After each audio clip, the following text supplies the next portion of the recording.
When we are going to take a cast, we need to understand what it is we are trying to achieve. We need to focus on alignment, stiffness, and force pattern. Each phase of our assessment, we need to remember these three things. They are vitally important.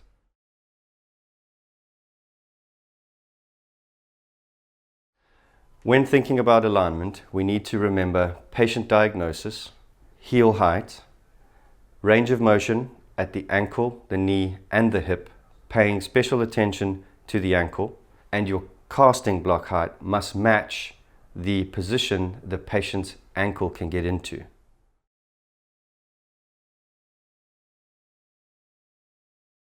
When thinking about strut stiffness of the device, there are multiple points of interest that we need to pay attention to.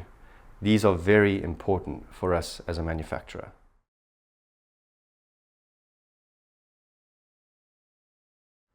When thinking about the product itself, we need to factor in its shell orientations, i.e. where its composite shells will be and how they act on the body.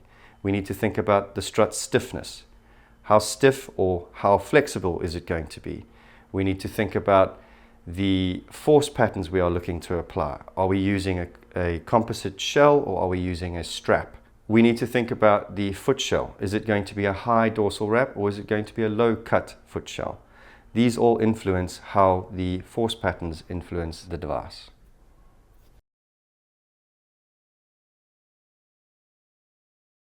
The purpose of a cast is to replicate the position we want the anatomy in the brace at mid-stance. This is how we take a correct cast. The only measurement I need for this is for you to please put your foot on there, and I find your fibula head and I go 2 fingers or 3/4 of an inch down and make a mark, because that is the height that I will want the posterior of the brace to be. I'm going to put a stocking over your leg with a strip down the middle to protect you from the tools I will use to remove the brace. I always put the strip down the middle of the brace because this allows us build up in the brace, and it will allow me a channel to cut the brace off with.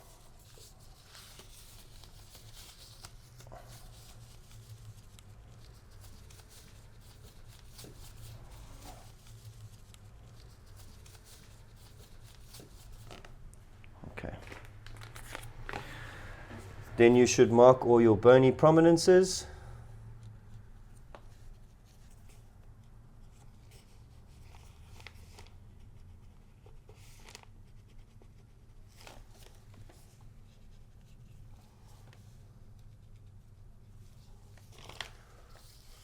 Mark the stocking so you know how high to take the bandage. Always go above your mark, and then you can start the casting procedure. I use a wet bandage casting procedure. There are many ways to do it. Do what makes you comfortable. I submerge the bandage, squeeze out all the bubbles, and it is quite warm here today, so I will squeeze out most of the water but not all, and then start your wrap above your line, not pulling too tight and just rolling around to create a 50-50 or half the width of the bandage over the half of the bandage, so that you get a 2-ply thick cast which can be scanned and sent through to us.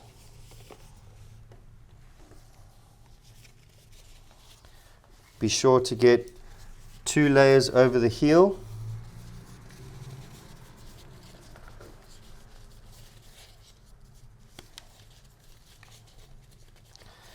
And make sure you get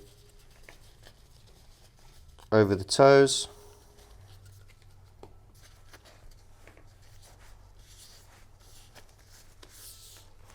All right, bend your knee for me, please. Position the patient on your pitch block, remembering your alignment. both in the sagittal plane and the coronal plane. We are looking for a 7-degree inclined tibial crest, or roughly a vertical tibia. If you need to correct the foot, you can by applying force to the knee and turning the foot over.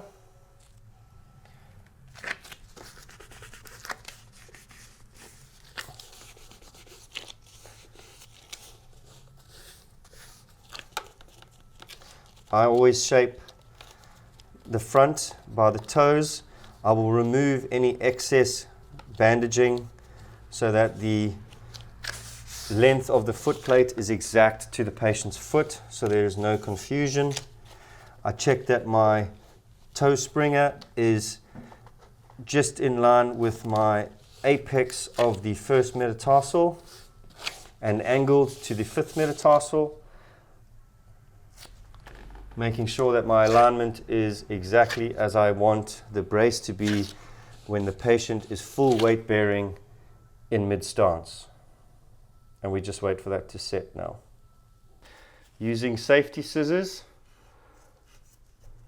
carefully remove the cast. I'm just getting to my cutting strip.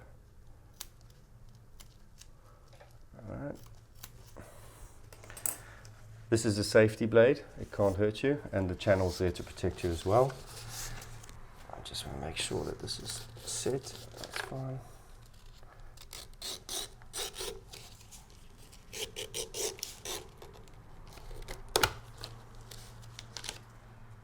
Alright, just leave it on for a few more seconds.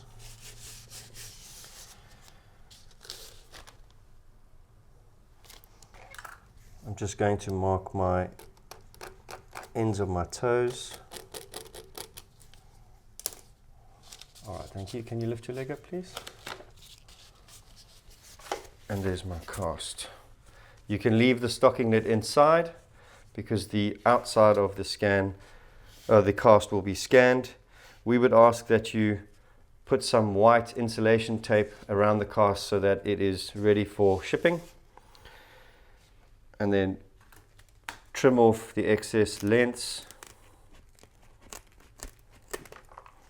and any dog ear or flaps that are in the cast as well, so that the scan that is sent to us is blemish free. Thank you.